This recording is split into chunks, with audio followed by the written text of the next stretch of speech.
Bien. Alors, parce que nous n'avons pas beaucoup de temps ce matin, j'aimerais diriger notre réflexion dans les psaumes. Dans les psaumes, chapitre 19.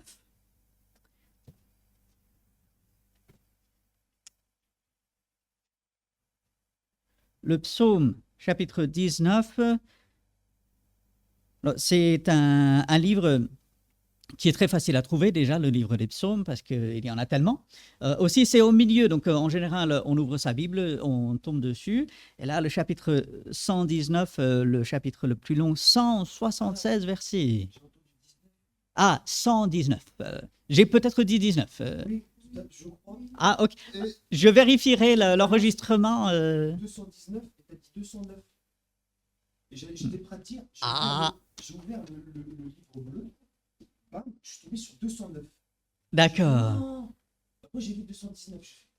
Ouais, et puis, c'est aussi pour cela que moi, j'annonce le titre des chants aussi, parce que parfois, il peut m'arriver de tromper dans les chiffres. Et donc, si ce que je dis pour le titre n'est pas ce qui correspond au chiffre que j'avais dit, ben là, on sait que je me suis trompé. J'ai peut-être dit, je vérifierai l'enregistrement tout à l'heure, j'ai peut-être dit psaume 19. C'est bien le psaume 119. Ah oui, 176 versets.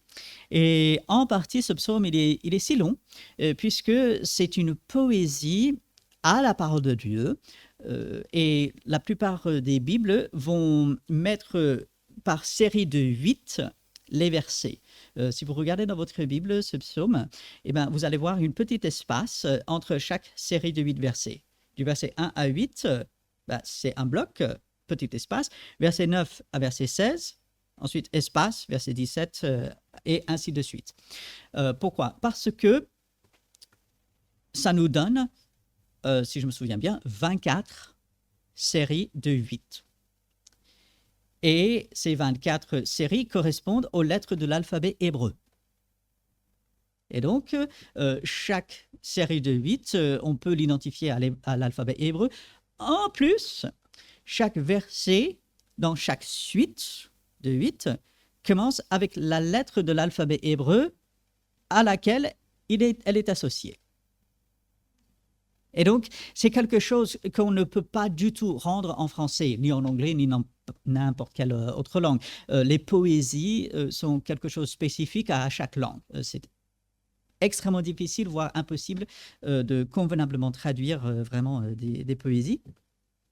Donc, je dis tout cela pour nous dire, peut-être nous rappeler un peu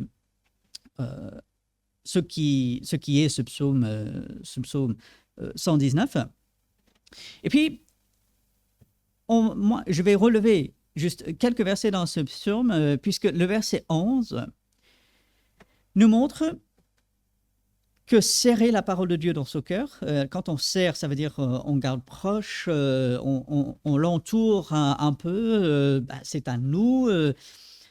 Je serre ta parole dans mon cœur, dans mon esprit, à l'intérieur de moi. Et la suite de cette phrase, peut-être que vous connaissez bien, afin de ne pas pécher contre toi. La parole de Dieu est la source de tout. Pourquoi? Parce qu'elle vient de Dieu. Si elle venait des hommes, pourquoi l'écouter? Pourquoi la lire? Pourquoi faire quoi que ce soit avec elle? Mais la parole de Dieu est...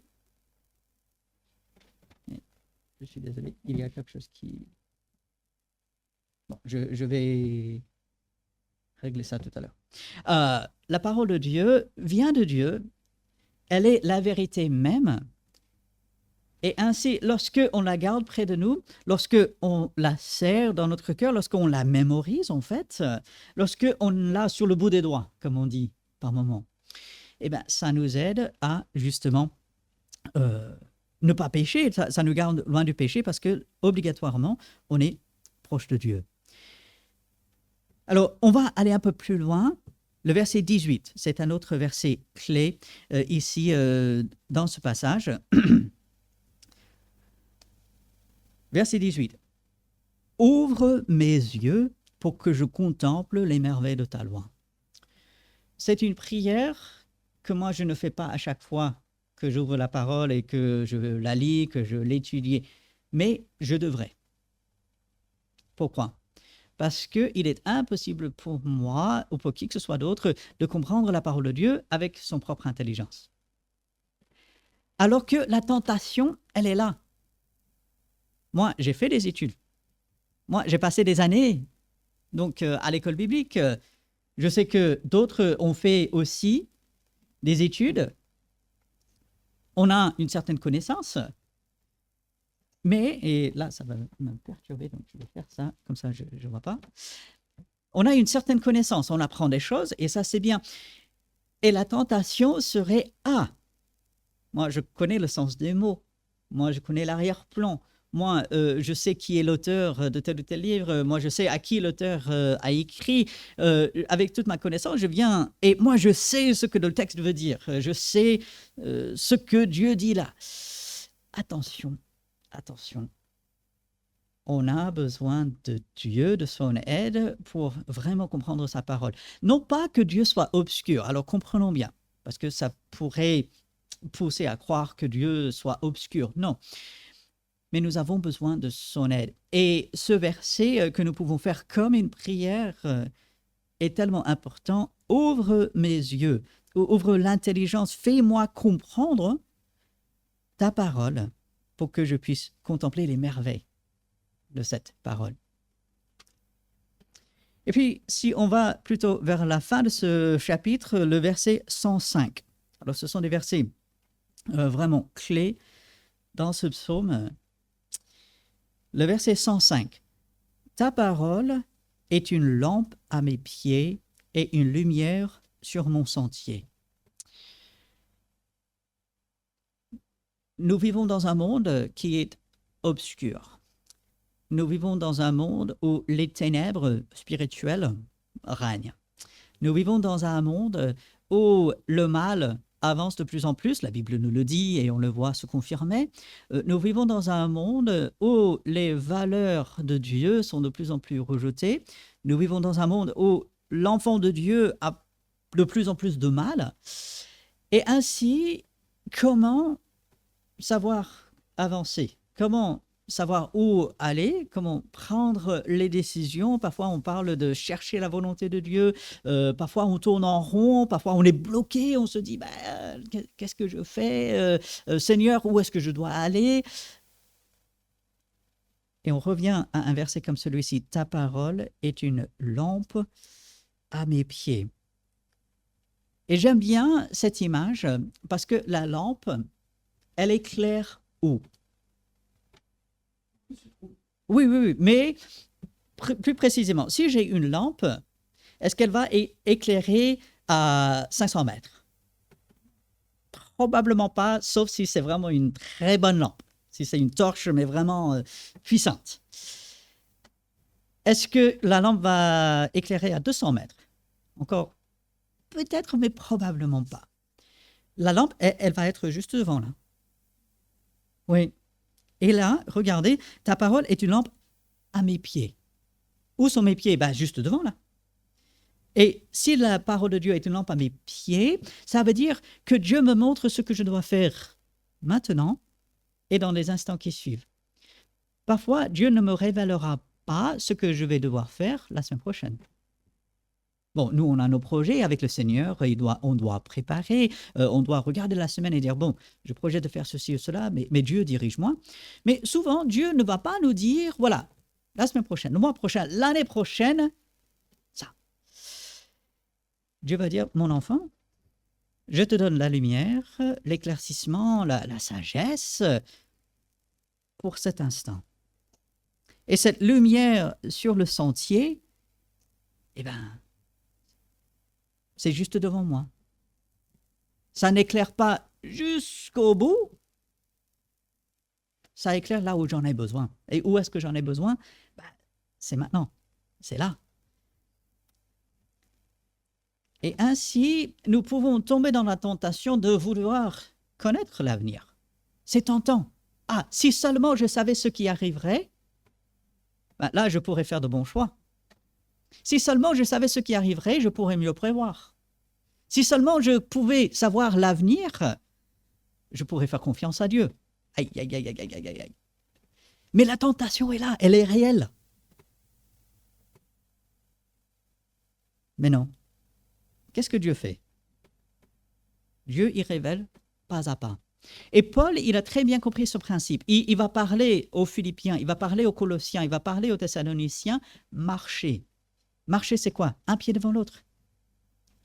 C'est pas le saut en avant. Vous savez, en ce moment, les Jeux Olympiques, une des disciplines, c'est le saut en avant. Les gens, ils courent et ils essaient de sauter le plus loin possible. Je suis impressionné avec les sauts qu'il peut faire. C'est incroyable. Moi, j'ai de petites jambes, je saute pas très loin.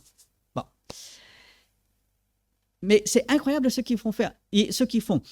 Mais finalement, c'est pas vraiment ça que Dieu nous demande. Dieu dit, un pas devant l'autre et fais-moi confiance pour tout le reste. Parce que moi, humainement, je sais pas tout. Je suis très limité. Je ne peux pas savoir l'avenir. Je ne peux pas savoir ce que les autres vont faire. Je ne gère pas toutes les circonstances. Mais ce que je peux faire et ce que Dieu me demande de faire, c'est de lui faire confiance. C'est d'être dans sa parole. Parce que vous l'avez vu dans ce verset, qu'est-ce qui est une lampe? Ce n'est pas ma petite lanterne. Mon intelligence, bien que Dieu nous fait intelligents, Dieu nous a donné un cerveau. Chaque personne est intelligente devant le Seigneur. C'est le monde qui nous dit « Ah, vous n'êtes pas intelligent, vous ne valez rien. » Ça, c'est le monde, ça, c'est Satan. Dieu dit « Vous êtes intelligent. En même temps, vous avez vos limites. » Et qu'est-ce qui éclaire vraiment? C'est la parole de Dieu. Et voilà pourquoi c'est tellement, tellement important d'être régulièrement dans la parole de Dieu. Parce que nous avons tendance à oublier. On oublie, on ne fait pas attention, on est pris dans le courant de la vie, on a nos occupations, nos obligations, souvent très légitimes, et il peut nous arriver d'oublier la parole de Dieu. Mais la parole de Dieu, elle est cette lumière sur notre sentier, sur notre chemin, cette lampe à nos pieds, qui nous montre le pas suivant. Et Dieu, il s'occupe du reste. Et quand on fait ce pas, il va nous montrer le suivant. Et chose étonnante, il va nous montrer le suivant quand on le prend, ce pas. Et ainsi de suite. Et un pas devant l'autre, on avance. Et c'est comme ça que Dieu le veut. Et nous savons que ce livre physique, ces pages, cette encre, finalement, ce sont simplement des pages, des feuilles et de l'encre. Il n'y a rien de mystique, de magique là-dedans. En même temps, ça nous transmet la parole de Dieu et donc c'est important. Et voilà pourquoi il faut la lire, que ce soit la version papier, comme on a ici, que la version sur le téléphone, que moi je lis, d'ailleurs je ne vous cache pas, je fais ma lecture biblique chaque matin sur mon téléphone. Une des raisons, c'est dans l'application Bible, avec les plans de lecture, je peux cocher ce que j'ai fait, donc je n'ai pas besoin de me souvenir. Ah, où est-ce que j'en suis? Est-ce que j'ai fait? Non, je coche et puis c'est bon. Donc c'est bien. Mais peu importe de lire et de méditer, de penser à cette parole, voilà pourquoi c'est tellement important. Bon, je suis en train de parler à des gens convaincus. Et pourtant, c'est bien de se le rappeler. Et puis, je terminerai avec ceci. Qu'est-ce que Jésus va dire dans les évangiles? Jésus va dire, moi et le Père, nous sommes un. Donc Jésus, il est Dieu. Et donc, lui, il transmet la parole de Dieu. Jean chapitre 1, Jésus est la parole, il est le Verbe, il est vraiment ce qui sort de la bouche de Dieu parce qu'il est Dieu même. Et il est venu habiter parmi nous, plein de grâce et de vérité. Et puis, Jésus a dit, je suis sur le chemin, je suis le chemin. On a le verset qui est là sur le mur, le chemin. Il est la vérité. Dans un monde qui cherche la vérité, nous l'avons, c'est Jésus-Christ. Et puis, la vie. Quand on est sur le bon chemin, quand on est avec Christ, quand on le suit, quand on lit sa parole et surtout quand on la met en pratique, on est sur le chemin de la vie. On est avec Dieu. Et c'est ça que nous pouvons apporter autour de nous. Et en fait, c'est beaucoup plus qu'une simple amélioration de la vie. Ce que Jésus apporte, c'est plus qu'une simple amélioration de la vie. Quand on est dans sa lumière, quand on est sur son chemin, qu'on avance pas à pas, bien sûr, la vie s'améliorera parce qu'on est avec Dieu. malgré les difficultés, malgré les épreuves, malgré les tribulations. Jésus a dit, vous aurez des tribulations, littéralement des troubles, vous serez troublés. Ah, mais j'ai vaincu le monde. Ne vous effrayez pas, n'ayez pas peur, j'ai vaincu le monde, dit Jésus. Et ainsi, avec Jésus, quand nous sommes sur ce chemin, lorsque nous sommes dans la parole de Dieu qui nous éclaire à chaque pas, ben on est dans la vie avec Dieu, on va vers la vie, et c'est ça que nous apportons autour de nous.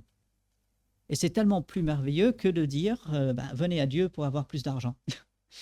Parce que malheureusement, il arrive que ce n'est pas le cas. On vient à Jésus et en fait, on a moins d'argent qu'avant. Mais l'argent, on l'a honnêtement. Et on peut en être fier. Ainsi, être dans la parole de Dieu, c'est un des meilleurs usages de notre temps. Satan veut nous convaincre que c'est une perte de temps. Oh, mais ça, tu connais déjà. Oui, mais on a besoin d'y revenir. Oui, mais tu as tellement d'autres choses à faire. Il me semble, c'était soit le grand prédicateur Spurgeon ou bien le missionnaire en Chine Hudson Taylor. J'oublie lequel, mais il me semble que c'est l'un ou l'autre qui a dit « J'ai tellement de choses à faire dans ma vie que j'ai besoin de passer du temps dans la parole de Dieu. Je suis tellement occupé, j'ai tellement de choses à faire qu'il me faut passer du temps dans la parole de Dieu. » Parfois, moi-même, je le dis, je me laisse entraîner par moments avec des différentes choses que j'ai à faire. On inverse les choses. Ah, je suis trop occupé, je lirai plus tard. Et vous savez, le plus tard, il ne vient jamais.